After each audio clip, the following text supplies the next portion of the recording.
જય શ્રી કૃષ્ણ, જય સનાતન. આપને બધાએ આ વિડીયોને ઘર ઘર સુધી પહોંચાડવાનો પ્રયત્ન કર્યો છે. ખરેખર હૃદયથી તમારો આભાર વ્યક્ત કરું છું. આજે આપણે ગીતાજીના પ્રથમ અધ્યાયના શ્લોક 13, 14 અને 15 લઈશું. તતઃ શંખાશ્ચ, અહીંયા શ્ચ એટલે કે શરણાઈનો શ અડધો અને ચકલીનો ચ આખો, શ્ચ એવું ઉચ્ચારણ બંને જગ્યાએ છે.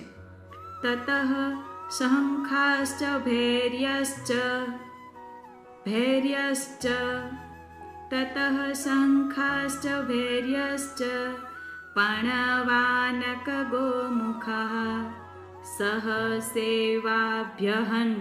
હની ઉપર અનુસ્વાર તરીકે આપણે આ અર્ધાનાને લઈ લેશું. યની ઉપર અનુસ્વાર તરીકે આપણે આ અર્ધાનાને લઈ લેશું. સહ સેવાભ્યહન યંત, સહ સેવાભ્યહન યંત સશબ્દસ્તુ મૂલો ભવત. આ ડ નથી પણ હ એવું ઉચ્ચારણ છે. શબ્દસ્તુ મૂલો ભવત. તો અહીંયા ખોડો છે, ભવત એવી રીતે આપણે છોડશું. ફરીવાર પૂર્ણ શ્લોક.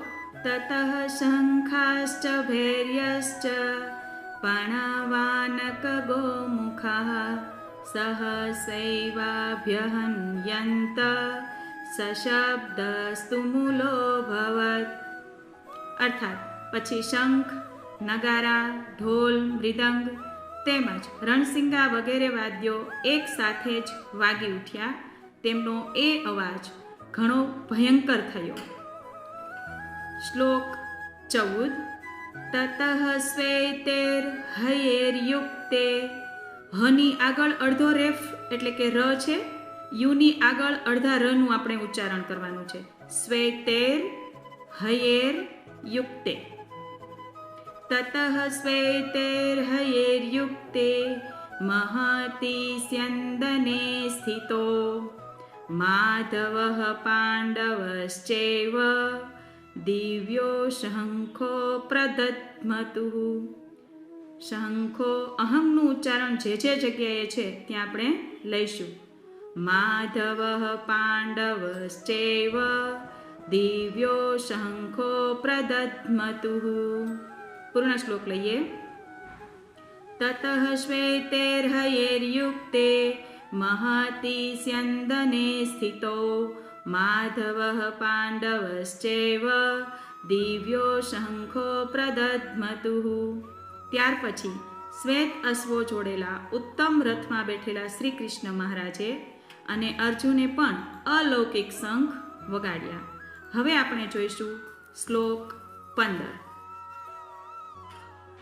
પાંચજન્યમ ઋષિકેશો, પાંચજન્ય, પાંચજન્યમ ઋષિકેશો દેવદત્તમ ધનંજય.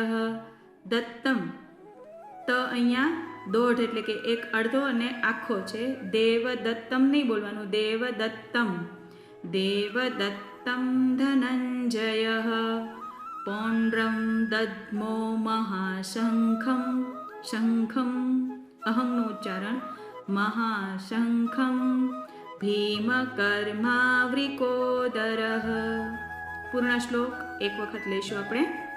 પાંચજન્યમ ઋષિકેશો દેવદત્તમ ધનંજય પૌંડ્રમ દદ્મો મહાશંખમ ભીમકર્માવૃકોદરઃ.